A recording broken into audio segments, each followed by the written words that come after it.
아까 쌤이 얘 하나를 잘못 들었다는 지적이 들어왔는데 아주 좋은 지적이었습니다. 이게 지문에는 이렇게 나왔거든요.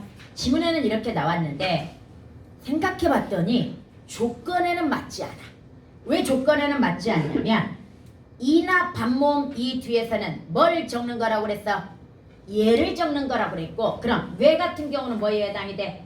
오, 이니까 반모음 이 뒤란 말이야. 그러면 얘는 조건에 맞게 쓰려면 뭐라고 들어가야 되는 거야? 매, 해 이렇게 들어가야 되는 거야. 그런데 왜 쌤은 이걸 적어줬을까? 쌤은 이걸 본 기억이 있거든. 그러면 보통 고전 시가가 우리가 문학에서 문법 잘 지켜? 한글 맞춤법 잘 지켜? 예를 들어 설레다가 표준이야. 그런데 문학에서 설레다라고 나와? 대부분 설레이다라고 나오지. 이런 거하고 비슷한 현상이야. 고전 문학에서 문법을 완벽하게 지키진 않습니다. 뭔 말인지 얘가 그래서 실수했지만, 그러나 문법은 뭐 해야 돼? 완벽하게 지켜야 됩니다. 그러니까 그래서 고전 문학으로 안 나오는 거야. 고전 문학 가지고 문법이 나오는 게 아니라 뭐 가지고 나와? 문헌으로 나오는 거야. 일반적인 글을 쓴 문헌으로 나오는 이유가 바로 거기에 있습니다. 여러분들, 그래서 이건 얘를 한번 바꿔볼게요. 얘는 얘도 있습니다. 그냥 다른 반 들어줬던 얘로 그대로 들걸. 다른 반은 이걸로 들었거든. 뭘까? 이렇게 나오기도 하고 이렇게 나오기도 해. 우리 배운 걸로 가자. 기억나? 이거 어디서 배웠어? 정산변호. 바라레. 이렇게 들어갔죠? 그럼 얘 분리해봐. 뭐야? 바, 랄 플러스 에. 이 애가 바로 뭐야? 부사격조사. 그래서 이거 해석 어떻게 했어? 바다에. 이렇게 해석을 했던 거 기억나죠? 살고 싶구나 바라레 살고 싶구나 이렇게 해석했던 거 기억나죠? 이거야. 그래서 예문을 얘로 한번 바꿔봤습니다. 네, 그 다음에 이제 다섯 번째 봅니다. 다섯 번째는 목적격 조사입니다. 여러분, 목적격 조사가 고전에는 뭐가 있었느냐? 먼저 현대국어부터 봐야 되겠지. 현대국어는 뭡니까? 우리 알고 있잖아. 을입니다. 무슨 조건입니까? 을이라고 하는 것이 앞에 자음으로 끝났느냐 모음으로 끝났느냐 이거거든요. 그 다음에 고전은 모음주와 지켜줘야 되니까 뭐도 있어야 될 것 같아? 랄이 있습니다. 그 다음에 그 다음에 그 다음에 그 다음에 랄. 여기서 조심해야 할 거. 선생님이 다 뭘로 해줬어? 슬래시로 해줬단 말이야. 그럼 이 다섯 개 중에 리을도 있어. 선생님은 네 개라고 생각하지만 책에는 학교 선생님들은 리을도 가르치거든요. 작년에 여러분 학교에서 리을을 가르쳤어. 그런데 사실은 리을은 나는 이렇게 생각해. 하나를 이걸 줄여봐. 하나를 가져와. 이런 식으로 해가지고 줄이는 과정에서 목적격 조사가 리을로 나타나는 경우가 있습니다. 하나를. 그 다음 사과는 못 줄이는구나. 이렇게 줄이는 얘가 지금 할아버지를 이렇게 나온단 말이야. 그럼 이걸 줄여봐. 할아버질. 이렇게 할아버지를 모시고 이렇게 들어갈 수 있단 말이지. 그렇다고 현대국어에서 리을을 목적격 조사로 편지하지 않아. 그렇듯이 나는 고전도 이걸 편지할 필요가 없다고 생각을 하거든요. 그런데 일단 학교에서는 이렇게 가르칩니다. 진욱이지? 진우가 피곤해도 조금 깨보자. 여기에서 이렇게 해놓고 이거 시험 문제 어떻게 나오는 줄 알아? 이렇게 나와. 얘가 지금 자음 조건이냐 모음 조건이냐, 그 다음에 양성이냐 음성이냐. 그래서 자음이고 양성이면 뭐가 들어가야 됩니까? 자음이고 양성이면 R이 들어가야 됩니다. 그 다음 모음이고 양성이면 뭐가 들어가야 됩니까? 랄이 들어가야 됩니다. 그 다음에 자음이고 음성이면 뭐가 들어가야 됩니까? 을이 들어가야 되겠지요. 그 다음 모음이고 음성이면 뭐가 들어가야 됩니까? 늘이 들어가 줘야 되겠지요. 그래놓고 여기를 A, B, C, D 이렇게 줍니다. 그리고 이제 예문을 이용합니다. 예문을 어떻게 이용하냐면요. 우리 기억해보자. 청산별곡에 강수를 비주라 이렇게 나왔던 거 기억납니까? 그 다음에 말을 타고 이렇게 나옵니다. 그러면 여러분들 얘는 지금 현대 해석이 뭐야? 강술을이야. 그 다음에 얘는 말을 타고야. 그럼 얘네가 어디에 속하는 조사인지를 찾아야 돼. 강술을은 A일까요? B일까요? C일까요? D일까요? 네, 조심해야 돼. 늘을 보면 안 돼. 그래서 진짜 옛날 선생님들 이거 해석할 때 강수 플러스 르이라고 나눠가지고 강수라고 잡아줬거든요. 고전은 무조건 연철이야. 특히 고려 소교도 뭐다? 초기 문헌이야. 15세기 문헌이야. 고려 소교도. 다시 고려 소교가 세종 때 궁중음악으로 수용되어 가지고 정리가 되다 보니 15세기 문헌으로 기록이 되고 말이 겁나게 어려워. 오케이? 그럼 얘도 뭐인 거야? 얘는 강술 플러스 뭐인 거야? 을인데 모음주화 지켜서 뭐가 들어간 거야? 얘는 씨가 들어간 거야. 뭔 말이지? 그런데 밑에 거 봐봐. 말을 이거 해석이 뭐야? 말을이지. 그럼 얘도 역시 말이라는 자음 뒤에서 양성이 들어가야 되니까 얘는 A가 들어간 거지. 뭔 말이지? 그래서 이렇게 시험에 나오면 이게 선생님도 평소 이렇게 안 가르쳤어. 그냥 뭐가 있다? 목적격 조사가 있고 을, 알, 랄 이게 있고 양성이냐 음성이냐 자음이냐 모음이냐에 따라서 선택해서 쓰면 돼. 이걸 넘어갔거든 이러고. 옛날 수업 보면 다 이렇게 수업했어. 근데 모의고사에서 이렇게 나오니까 틀리더라 애들이. 표를 이렇게 주고 찾으라고 하니까 틀리더라. 여기에서 두 가지 주의해야 돼. 동시에 자음인지 양성인지 봐야 되고요. 그 다음에 조심해야 될 거 현대국어를 통해서 반드시 얘가 연철인지 분철인지를 연철인지 그럼 연철되었다면 받침이 있는지 없는지를 먼저 뭐 해야 돼? 구분을 해줘야 되는 거야. 다시 중세국어는 99% 연철이야. 그래서 얘를 분철시켜 놓고 뭐가 들어갔는지를 봐야 되는 거야. 뭔 말인지 알겠지? 애들이 거기에 속는 것 같아. 그냥 뭐만 보는 거야? 액면가만 보는 거지. 그래서 액면가만 봐가지고 아 D가 들어갔구나, 아 B가 들어갔구나 이런 식으로 단순하게 생각하는 거야. 다시 15세기는 99%가 뭐다? 연철이니까 분리해 놓고 뭐가 들어갔는지를 봐야 되는 거야. 그러기 위해서는 뭘 참고한다? 현대 해석을 참고해가지고 접근해줘야 되는 겁니다. 오케이? 여기까지 갔니? 그 다음에 여러분들 넘어가서 여섯 번째는 우리 현대국어에서 가장 많이 쓰이는 조사가 뭐라고 그랬어? 은, 는이 있어. 다시 현대국어에 뭐가 있다? 은, 는이라는 게 있단 말이야. 이거 2학년 때 가면 보조사를 한 5개 정도 배워.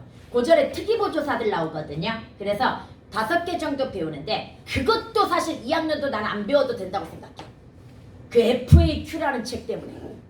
다시 FAQ라는 책이 여러분 학교 재작년까지 사용했던 책이야. 그런데 그 책은 강남대성의 최상위권 아이들을 상대로 만들어진 책이야. 그러다 보니 굉장히 깊이 있고 어렵게 쓰여진 책이거든요. 그래서 오랫동안 그 책을 채택하다 보니 시잘데기 없이 여러분 학교 문법이 뒤지게 어려워졌어. 그러니까 선생님들이 그냥 낸 게 아닐 거 아니야. 뭔가 근거가 있으니까 그렇게 어렵게 냈을 거 아니야. 바로 그 근거가 FAQ였던 거야. 근데 이제는 너네 학교에서 그걸 사용하지 않아. 이번 2학년들도 마더텅으로 바뀌었거든요. 책이 2학년도 마더텅 기출문제집으로 바뀌었기 때문에 이제는 거기까지 몰라도 될 것 같아. 그래서 딱 하나만 기억하자. 알았지? 그러면 여기에서 현대국어에는 뭐가 있다? 은는이 있겠지. 중세국어에는 뭐가 있을까?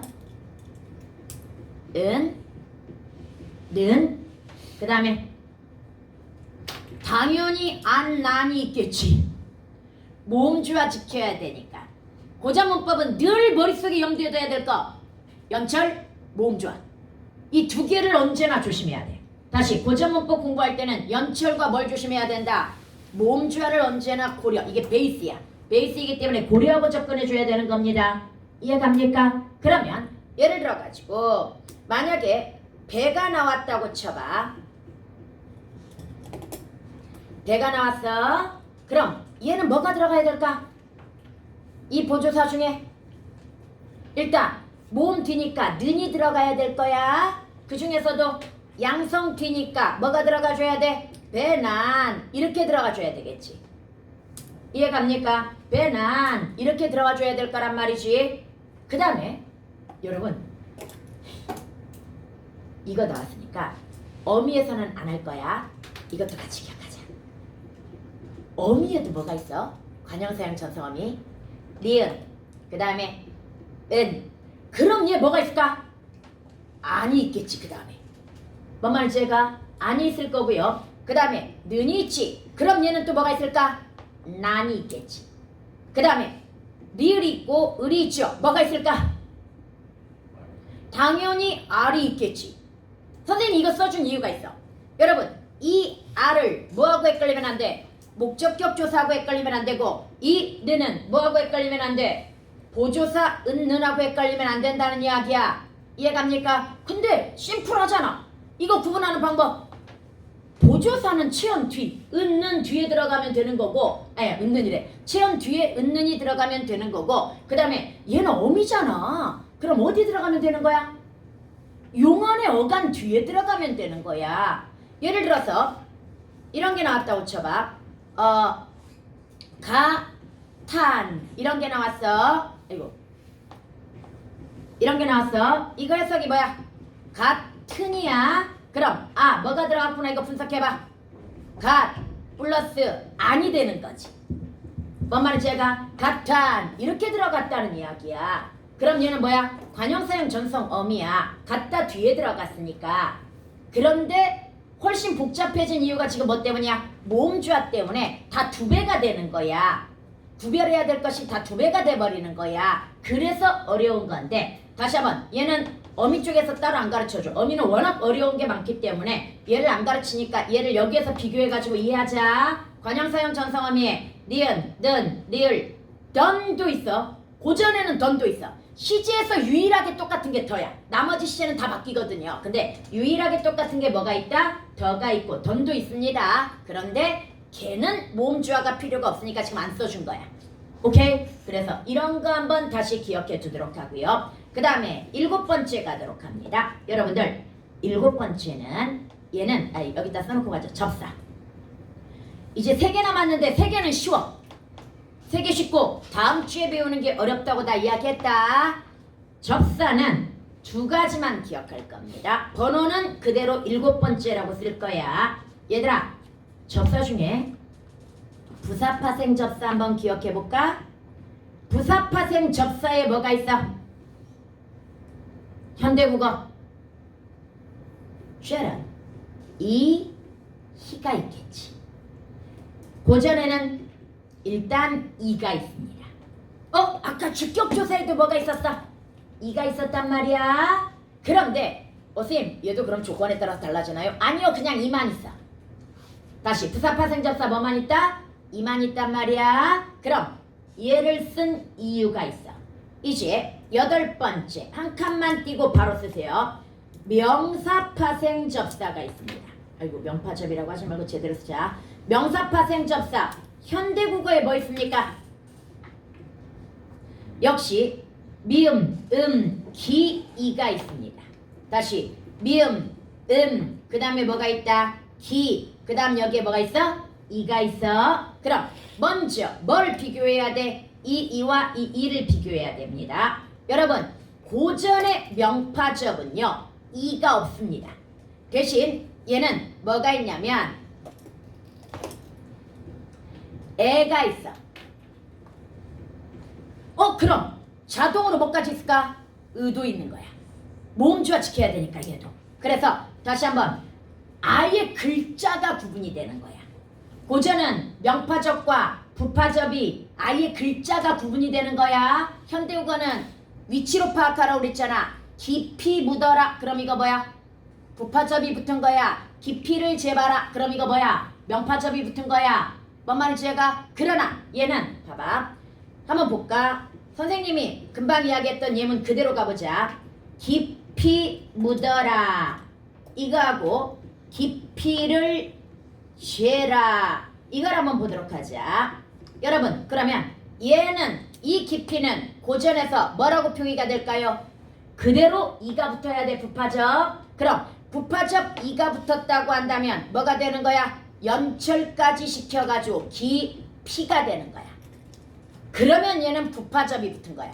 이해갑니까? 그러나 얘는 깊이를 재라가 명사죠. 그러면 깊다에다가 뭐가 붙어야 돼? 명파접 애가 붙어가지고 연철까지 시키면 뭐가 되는 거야? 기패가 되는 거야. 오케이? 이거야. 그래서 고전은 글자로 구분이 가능해진 거야. 그런데 왜 지금은 이게 힘들까? 아래아가 사라져버렸기 때문이야. 아래아가 사라지면서 아래아가 그러니까 글자 하나가 더 있다는 건 그만큼 구분 능력이 뭐하다는 얘기야? 더 커진다라고 하는 걸 의미하는 거거든. 근데 글자 하나가 사라지면서 이런 것들의 구분 능력이 사라지면서 비슷한 게 되게 많아진 거야. 뭔 말인지 알겠지? 그런데 이제 이걸 볼까요? 지금 명파접에 미음음 기가 있단 말이야. 이 기는 여러분 언제 나타나냐면요. 얘는 16세기 후반에 나타납니다. 16세기 말이라고 쓸게. 16세기 말에 등장하기 때문에 일단 얘는 중세국어에서 보기는 쉽지 않습니다. 이거 16세기 말 문헌에 소학원해라고 하는 게 있거든. 거기에 아당하기 잘하는 일을 벗하면 해로 오니라 이러면서 아당하기가 아첨하기라고 해석이 돼. 그래서 거기에서 중요한 문법적 특징이 명사형 전성 어미 뭐가 나타나기 시작했다? 기가 나타나기 시작했고, 그렇다고 한다면 명사형 전성 어미와 명파접이 거의 비슷하기 때문에 명파접 기도 이때 등장했을 거라고 추정이 되는 겁니다. 이해갑니까? 그런데 별로 중요하지 않아. 얘는 이제 뭐가 중요해? 미음음이 중요하다고. 왜 미음음이 중요합니까? 바로 어미다. 이제 어미에 뭐가 있습니까? 어미에 번호 바꿀게. 1이라고 쓸게요. 이제 어미부터는 1. 명사형 전성 어미가 있기 때문이야. 다시 뭐가 있다? 명사형 전성 어미가 있습니다. 현대국어의 명사형 전성 어미 뭐 있습니까? 미음, 기가 있지요. 그 다음에 중세국어는 음이 있습니다. 이거 보자. 고전 같은 경우에는 미음, 이라고 하는 것이 이제 여기 또 쓰자. 미음, 이라고 하는 것이 얘가 다시 명사파생 접사야. 중세국어에도 얘는 있었어. 그런데 얘가 어떻게 나타나냐면 미음, 그 다음에 모음주어 지켜서 암도 있습니다. 얘는 명파접이야. 그럼 현대국어와 형태가 같습니다. 다시 명파접은 뭐와 형태가 같다? 현대국어하고 그 모음주어 지켜야 되는 암을 지휘하고는 현대국어하고 같단 말이야. 그런데 고전의 명전어는 뭐에 해당이 돼? 음에 해당돼. 미음, 음이 아니라. 오케이? 그럼 이제 얘네들을 한번 구분을 해볼게요. 얘네들을 이렇게 한번 보자. 네. 얘를 일단 명파접에서 이 하나 들자. 살다 플러스 뭐가 들어가야 돼? 명사형 명파접. 그래서 암이 들어가는 거야. 모음자 지켜서. 그래서 뭐가 나왔어? 사람이라는 단어가 나온 거야. 현대국어에. 물론 고전은 뭐겠어? 이거 그대로 연철시켜야 되니까 사람 이렇게 나왔을 거야. 뭔 말인지 알겠죠? 그래서 이런 현대국어에 사람이라는 명사가 나왔단 말이야. 그런데 고전 같은 경우에는요. 이제 조건을 또 달리 해볼까? 음이라고 하는 명사형 전성어미와 뭐가 있다? 이라는 명사형 전성어미가 있다고 이야기했지. 얘네들 이제 구분을 해야 되는데 쉬워. 얘는 뭐? 음성, 모음, 뒤. 얘는 뭐? 양성, 모음, 뒤. 이걸 거란 말이야. 지금부터 예문을 3개를 들어줄 겁니다. 여러분, 일단 이런 말이 나와. 맞춤이니라. 이 말이 하나 있고요. 맞춤이니라. 이 말이 있어. 그 다음에 또 수메 이 말이 있어. 그 다음에 얘는 간단하니까 하나 더 해줄게. 먹음 이 말이 있어. 먹음이라는 말이 있고요. 그 다음에 이제 얘 하나 가야 돼. 비루 소미오 이 말이 있어. 얘가 다 유명한 문헌에 나오는 말이니까 정리를 한번 해보도록 하자. 얘들아, 마초미니라의 현대 해석이 마침이다 이 말이야.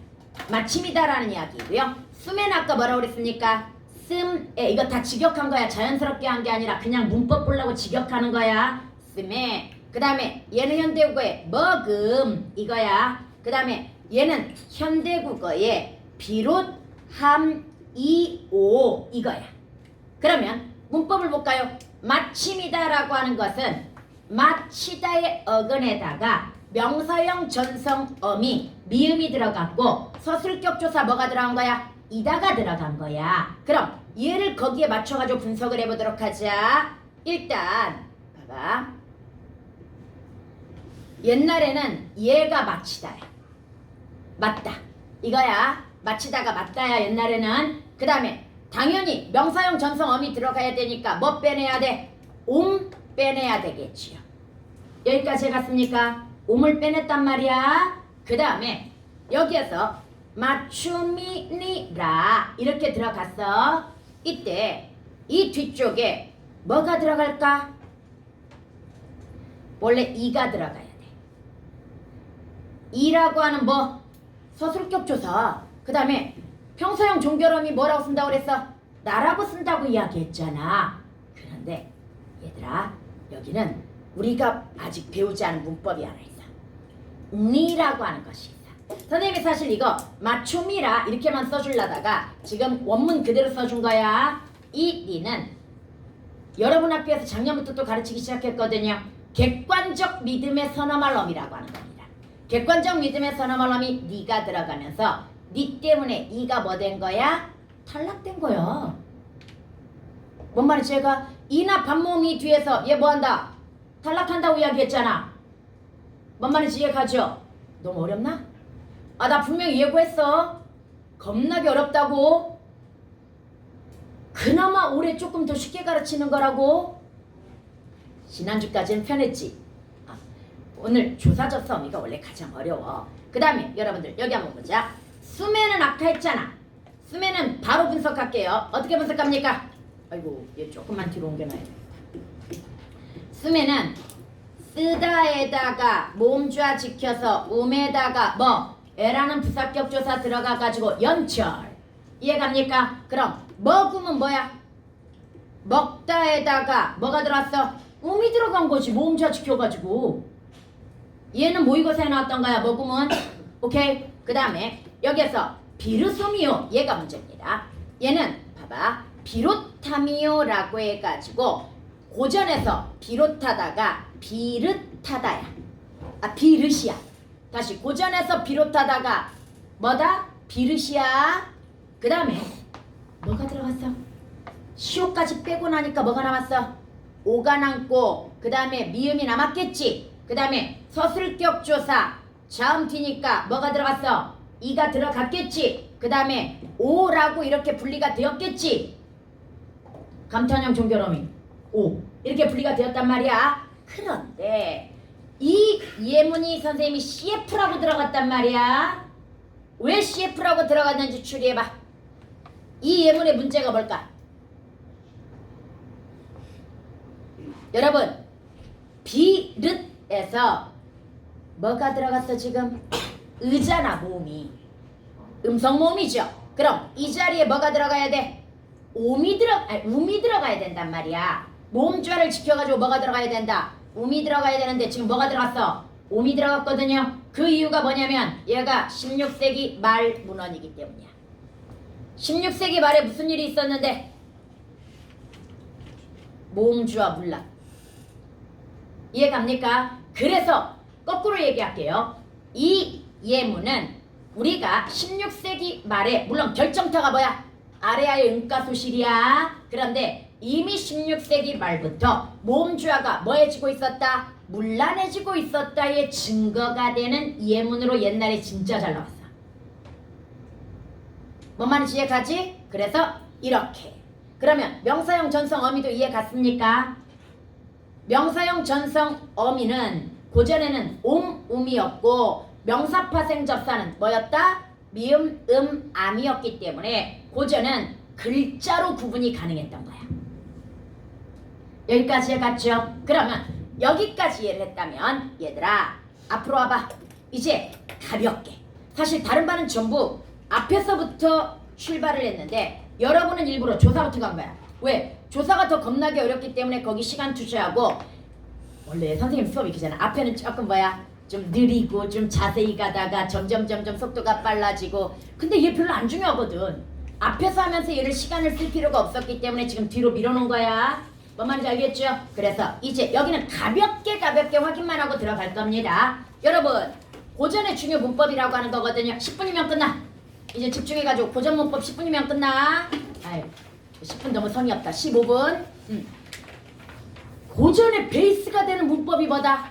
모음 주어야. 와 이걸 먼저 배우지 않고 조사 접사 어미 특히 조사를 배우고 오니까 왜 그토록 쌤이 모음 주어를 강조했는지 이제 알겠지? 중세 국어는 특히 15세기는 모음 주어 잘 지켜져. 아까 드디어 언제부터 모음 주어가 붕괴된다고 그랬어? 약화된다고 그랬어? 16세기 말. 그래서 아까 마지막 비르스미오가 뭐다? 16세기 말 문헌이니까 Y. 28페이지. 순서 바꾼 거야 지금 너네는. 이거 그냥 가볍게 살펴만 보려고.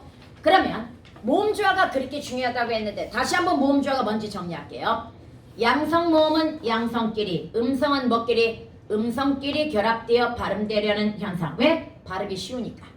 뭔 말이지 제가? 이게 모음 주어야. 근데 모음 주어 가르칠 때 봐봐. 문법적으로 책에 뭐라고 나와? 아래야 아, 오, 으, 우, 이렇게 나온단 말이야. 이렇게 나온 이는 뭘 고려한 것일까? 바로 서남아람에 오, 우가 있다고 그랬잖아. 명사형 전성함에 뭐가 있어? 음이 있다는 얘기잖아. 그래서 고전 문법이니 이런 걸 고려해라 라는 의미에서 이렇게 써준 것 같지? 그런데 다 필요 없어. 그냥 이것만 외우면 된다고 그랬잖아. 다시 아래야 아, 오가 들어가 있는 모음이면 무조건 뭐? 양성. 우가 들어가 있는 모음이면 무조건 음성. 왜? 얘네가 섞일 일이 없다고 그랬잖아. 다시 양성과 음성이 섞일 일이 있다 없다? 없기 때문에 그냥 아까 지환이도 왜에서 왜를 양성이라고 판단했어? 거기 오가 들어가 있으니까. 뭔 말인지 알겠지? 그래서 아래야 아, 오, 우 이걸로만 구분하면 됩니다. 그리고 이가 뭡니까? 중성모음이거든요. 그럼 선생님 중성모음의 모음주어는 어떻게 해야 되나요? 어떻게 하냐면 원래 현대국어는 음성주가가 원래 더 잘 어울려. 그러나 원래는 가리지 않아. 다시 중성은 원래 가린다 안 가린다? 안 가리지만 희한하게 고전에서는 양성하고 더 많이 어울리는 현상을 발견할 수 있어. 예를 들어서 후민중 어지에 이런 말이 나와. 이를 현대국어의 이를 위하여 이런 해석이 있어. 그런데 고전에서는 얘가 뭐라고 표기가 되면 이렇게 표기가 돼. 이를 위하여 이렇게 표기가 되는데 그럼 이는 중성모음인데 뭐하고 어울리고 있구나? 양성하고 어울리고 있고 실제 살펴보면 양성하고 더 많이 어울립니다. 이해갑니까? 그 다음 여러분들 밑에 보자.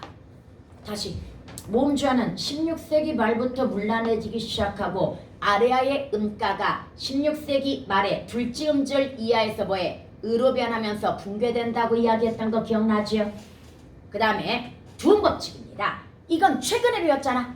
한글 맞춤법에서 단어의 초성에 뭐가 올 수 없다? 리을이 올 수 없다. 그 다음에 니, 니야, 뇨, 니에도 올 수 없다고 이야기했지. 그럼 얘네들은 옛날부터 그랬느냐? 아니요. 근대국어 넘어가면서 나타나기 시작한 문법인데요. 그런데 조심해야 돼. 그럼 근대국어부터는 두음법칙을 썼느냐? 아니요.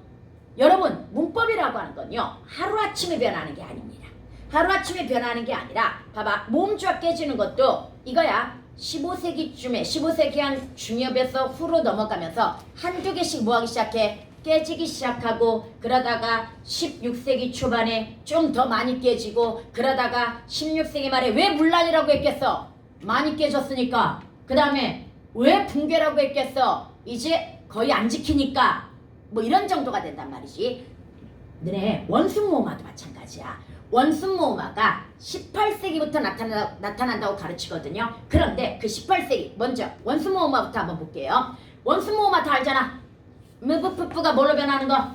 무브푸푸로 변하는 거지. 이게 18세기부터 나타난다고 이야기해. 그럼 너희들은 뭐야? 와, 18세기에는 무브푸푸가 다 무브푸푸로 변했겠구나 이렇게 생각하겠지만 여전히 18세기에도 무브푸푸 이렇게 나타납니다.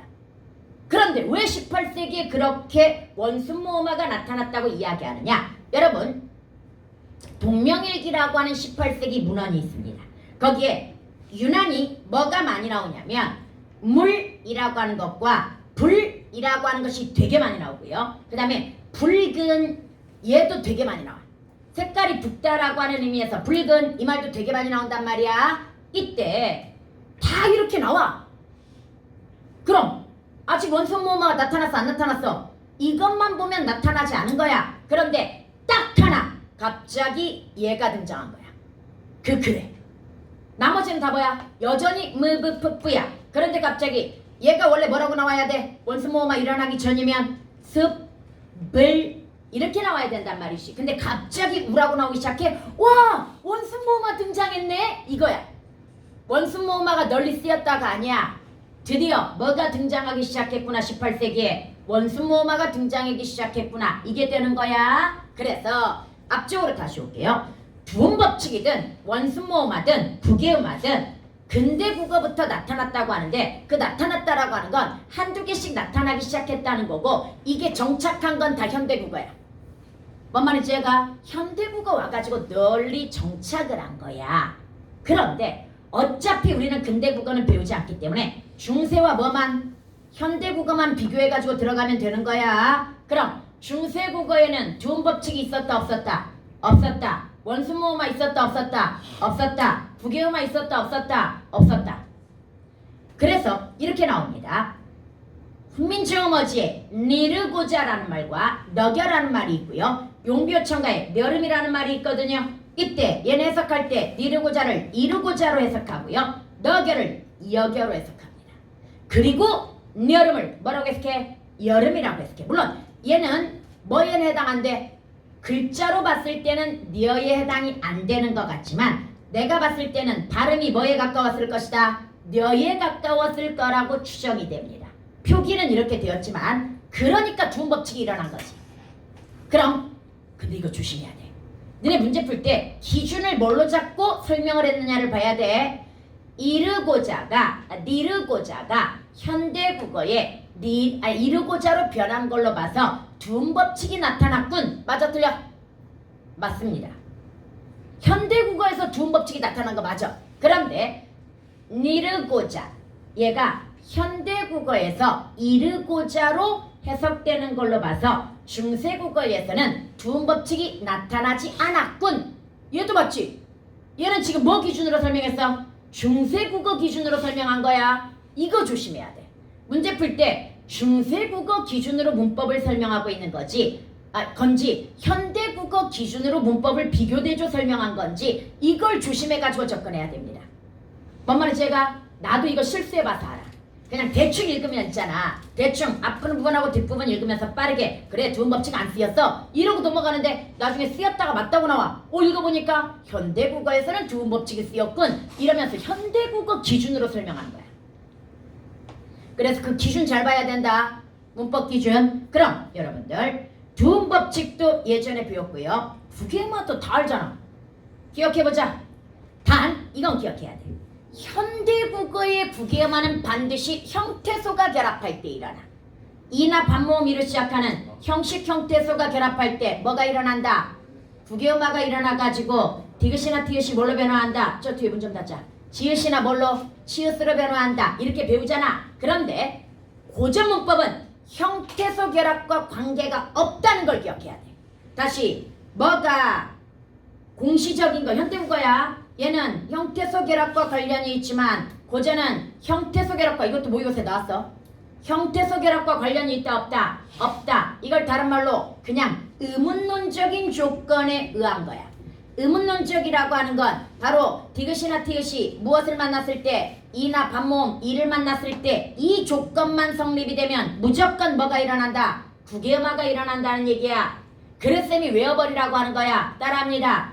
조심해. 디다디오디오 듀대가 지자저저 주제로 변하고 티타테토 듀대가 치차초초 주체로 변한다는 건 고전을 이야기하는 거지 현대국어 얘기하는 거 아니야. 오케이? 무조건 변하는 거야. 디귿이나 티귿이 뭐만 만나면 이나 반모음 이로 시작하는 모음만 만나면 뭔 말인지 알겠지? 그래서 고전에서는 이거 아까 퉁쳐서 얘기했어. 얘가 언제부터 나타나? 17세기부터 나타난다고 이야기하거든요. 그러나 다시 한번 나타났다는 거지 널리 쓰였다는 얘기가 아니야. 그래서 실제로는 현대국어에 와가지고 정리가 되는 거야. 이거 싹 정리한 게 그래서 한글 맞춤법 통일아니야.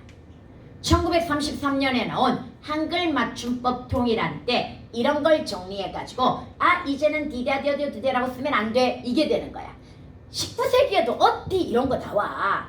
그러니까 국외음화가 시작되었을 뿐이지 하루아침에 다 바뀌는 게 아니기 때문이야. 오케이? 여기까지 갔죠? 그 다음 여러분들 넘어가서 다시 한번 원수모음화가 뭡니까? 무브프프가 뭘로 변하는 거? 무브프프로 변하는 거 이해가지요? 물불풀 그 다음에 또 뭡니까? 이거 다시 기억해보자. 불이니까 뭐라고 읽어야 돼? 불. 그 다음에 붓. 둘째 음절 리하니까 둘째 음절 리하니까 첫째 음절이니까 아. 그래서 불 붙는 듯 하도다. 뭐만 이상해? 받침 디귿만 이상하지. 왜 이상했을까? 고전은 종성법 때문에 8종성 아니면 뭐야? 7종성법을 쓰기 때문인데 이거 중세국어 문헌일까요? 근대국어 문헌일까요? 이 불 붙는 듯 하도가 중세야 근대야 지금 문헌이? 와 이걸 대답을 못해? 받침으로 디귿이 쓰였잖아. 8종성법 7종성법은 시옷만 쓰여. 디귿이 못 쓰여. 뭔 말인지 얘가? 근데 받침으로 뭐가 나왔다는 거? 디귿이 나왔다는 걸 보니까 얘는 8종성법이고 그럼 언제 거구나? 중세국어 문헌이구나를 알 수 있는 거야. 얘는 나와 시험에. 얘가 왜 나오는지 아니? 두시연애라고 하는 얘는 시야. 선생님 문법에서 시가 등장한다고요? 네. 문법에서 등장하는 시 중에 얘가 제일 많이 나오는 이유가 두보의 시는요 15세기 중엽에도 한번 번역을 하고요. 그 다음에 16세기 후 말에도 번역을 하고요. 그 다음에 18세기에도 번역을 해. 똑같은 시를 한글로 번역한단 말이야. 15세기, 16세기, 18세기 딱 우리 언어가 어떻게 변했는지를 보기 좋은 문헌이야. 똑같은 걸 번역했는데 15세기는 이렇게 번역했고 16세기는 이렇게 번역했고 18세기는 이렇게 번역했다고 한다면 우리 말의 변화를 살펴볼 수 있는 너무나 소중한 어학자료가 되는 거야. 그래서 얘 나오고요. 여러분 학교에서 그래서 두시연애 중에 춘망이라는 시가 있거든요. 이거 2번 냈어. 와 그때 전년도 기출문제를 풀어주면서 학기에서 이거 냈는데 똑같이 얘기했겠지. 이게 어학자료로서 굉장히 중요한 자료라 시험에 나온 거야. 근데 작년에 나왔으니까 올해는 안 나오겠지만 그래도 한번 문법 적용해가지고 분석해보자. 또 냈어. 그 해에. 그러니까 낯선 지문으로 또 냈어.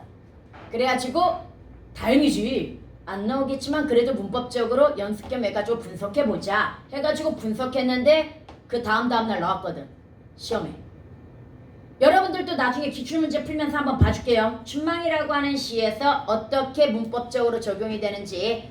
얘도 춘망이 아니라 얘도 두시연애야. 그리고 얘는 얘가 16세기 말 문헌인가? 하여간 디귿이 들어갔으니까 뭐구나? 중세 문헌이구나 라고 하는 걸 알아야 되고 현대국어에서는 당연히 뭘로 바뀌었겠어? 티귿으로 바뀌었겠지. 왜? 종성부용 초성이니까. 현대국어는. 그 다음에 여러분 르불규칙 보자. 얘는 선생님이 너무 복잡하게 봐봐. 앞에 배우면 쓰잘데기 없이 이런 걸 가르쳐서 문제인 거지. 우리는 딱 2개만 보면 돼. 얘하고 뭐만 보면 된다. 이것만 보면 돼. 얘가 가르치는 이유가 있어. 훈민지어 뭐지? 나란 말싸미 뒹기게 달아 이 말이 나와. 그런데 현대국어로 이걸 해석하면 달라야 다르다. 이거가 르불 규칙이 일어난 거란 말이야. 그런데 고전에서는 달아라고 나왔단 말이지. 그러면 현대국어에서는 리을로 활용하는 것이 고전에서는 르불 규칙이 뭘로 활용되었다? 리을 이응으로 활용되었다. 이게 일단 시험 첫 번째 포인트야. 그런데 얘는 더 중요한 게 있어.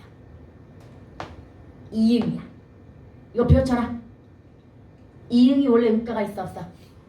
음가가 없어. 그런데 이건 음가가 있어. 예외 조건이야. 리을 받침 뒤에 초성에 이응이 오면 후두 유성 마찰음이라고 해가지고 뭐가 음가가 있다라고 하는 거. 그래서 결론. 얘는 연철 표기를 안 한 게 아니야. 원래 연철 표기 대상에 해당이 안 돼. 오케이? 초성에 이응이 음가가 있기 때문에 연철 표기 대상에 해당이 된다 안 된다? 안 됩니다. 그럼 분철이야? 아 분철도 아니야. 다시 한번 기억해. 소리와 표기가 같은 걸 뭐라고 한다? 연철이라고 하고 소리와 표기가 다른 걸 뭐라고 이야기한다? 분철이라고 이야기해. 그래서 원래는 연철해야 되는데 연철시키지 않고 끊어서 적는 거. 예를 들어서 발음은 우리 이거 뭐야? 꽃이잖아. 그런데 이걸 뭐 했어? 끊어서 적었으니까 얘가 분철인 거야. 원래 모양을 살려서 적은 거야. 근데 지금 이 달아가 원래 모양을 살려서 적기 위한 거야? 그냥 원래 연철 대상이 아닌 거야. 뭔 말인지 제가 다시 원래 연철 대상이 아닌 거다 이건. 오케이? 그 다음에 마지막으로 재음소화. 이것도 마찬가지야. 처음에 가르쳤으면 이걸 자세히 가르쳤을 거야. 그러나 가볍게 갑니다. 현대국어에 뭐가 있냐면요. 크트푸츠를 그드부즈 플러스 뭘로 나눠? 반대. 그드부즈 플러스 히읗을 뭘로? 크트푸츠로 축약한다고 하지. 이걸 뭐라고 그래? 자음 축약이라고 이야기한단 말이야. 다시 이걸 뭐라고 한다? 자음 축약이라고 이야기하는데 문제는요. 고전은 이 반대 현상이 나타나. 그 반대 현상이 뭐냐면 크트푸츠가 오히려 활용되는 과정에서 여기서 좀 잠깐 선생님이 지금 뭐라고 그랬어? 조건이? 활용되는 과정이라고 그랬다. 활용이라는 말 어디서 써? 용언에서만 쓰는 말이다. 그러면 재음소화는 어디에만 적용된다? 용언에만 적용된다는 걸 알 수 있습니다. 다시 받침 크트푸츠가 활용되는 과정에서 그드부즈 플러스 뭘로 분리되는 현상? 히읗으로 분리되는 현상. 재음소화야? 왜 가르칠까요? 근대국어는요. 배울 게 별로 없습니다. 중세국어에서 배우고 나면 근대국어는 현대국어와 가깝기 때문에 배울 게 없어. 그런데 몇 가지만 기억하자면 종성법이 뭐야? 근대국어 7종성법이야. 그 다음에 표기 원칙 중에 거듭적기라고 하는 특이한 현상이 나타나. 그 다음이 세 번째로 중요한 게 이거야. 재음소화 현상이라는 게 나타나. 다시 중세국어와 차이점의 가장 대표적인 거 세 개가 뭐다? 첫 번째가 7종성법, 두 번째가 거듭적기, 세 번째가 재음소화. 그래서 그래도 예의상 근대국어에서 공부하려면 이 세 개 정도는 뭐하자? 알아두자. 이런 의도가 되는 거야. 이해갑니까? 그래서 봐봐. 이런 거 있어. 갖다에다가 관형사형 전사함이 안을 붙여보도록 하자. 모음주와 지켜가지고. 그런데 만약에 이게 16세기였다면 뭐라고 나왔을까? 단 이렇게 나왔을 거야. 이해갑니까? 그런데 이거 100% 연철이잖아. 100% 연철인데 문제는 어디에서 만약에 이걸 또 거듭적기로 가볼까? 거듭적기는 또 뭐라고 나올까? 뭐 단. 근데 사실 이렇게 나올 수가 없어요. 거듭적기가 아까 몇 세기라고 그랬어? 근대국어니까 근대국어의 받침법은 뭐야? 7종성이니까 얘가 시옷으로 나와야 돼. 단 뭐 이렇게. 얘는 거듭적기야. 만약에 이렇게 나왔다면 얘는 뭐에 해당이 된다? 거듭적기에 해당이 되는 거야. 받침에도 써주고 어디에도 써줬어? 초성. 다시 거듭적기는 어떻게 만드는 거다? 먼저 연철한 다음에 받침에 한 번 더 써주는 거야. 이해갑니까? 다시 먼저 연철한 다음에 어디 한 번 더 써준다? 받침에 한 번 더 써주는 게 거듭적기야. 그런데 여러분 18세기 문헌은 이렇게 나옵니다. 가타니. 얘는 거듭적기도 아니잖아. 그럼 뭐라고 보여져? 바로 이게 제음수화인 거야. 티읕이 일단 히읗이 나타났다는 건 티읕이 뭘로 분리되었다는 얘기? 디귿과 히읗으로 분리되었다는 걸 의미하는 거야. 그런데 디귿과 히읗으로 분리해놓고 나니까 디귿이 쓸 수가 없네? 중세국어에서? 그래서 칠종성법에 의해서 히읗으로 바뀌면서 이 형태로 나타나는 거야. 그 다음에 고전에서는 깊이라고 하는, 봐봐, 깊다에다가 이라는 부파접이 붙으면 뭐가 된다? 연철해가지고 깊이가 되겠지. 얘를 거듭적기 해봐. 깊이가 되겠지. 얘를 제음수화 적용해봐. 이렇게 나와. 제음수화를 적용하면 뭐라고 나온다? 깊이. 비읍과 이엇을 분리해버리는 거야. 이해갑니까? 거듭적기와의 차이 이해가니? 거듭적기는 먼저 무조건 연철해. 그래놓고 받침을 한번 뭐 해주는 거야? 더 적어주는 거야. 거듭 받침을 적었다 이 말이야. 이해갑니까? 그러나 제음수화는 끝에 부츠를 뭘로 분리했다? 그드부주와 히읗으로 분리했다는 뜻이야. 여기까지 해갔죠? 그런데 봐봐, 우리가 현대문법 배울 때도 음운변동 같은 거 배울 때 한 단어의 음운변동이 하나만 나타나는 게 아니라고 그랬잖아. 여러 개가 복합적으로 나타나니까 어려운 거라고 그랬는데, 바로 이런 거 같은 경우에도 문법이 지금 하나만 들어가 있는 게 아니잖아. 제음수화 들어간 다음에 칠종성법까지 적용이 되었기 때문에 어려운 거야. 그런데 다행히로 고등학교 과정에서 근대 국어가 잘 안 나와. 옛날에는 고대, 중세, 근대, 현대 다 배웠어. 고대의 차자표기, 향찰 다 배웠어 옛날에. 심지어 뭐까지 배웠냐면 이두나 아니면은 이두 말 구결, 이두, 구결, 향찰 뭐 이런 거 다 배웠었거든. 근데 지금은 그런 거 다 안 배우고 중세 국어에만 집중이 되어 있는 거야. 이해갑니까? 선생님 나머지도 모의고사에 나오던데요.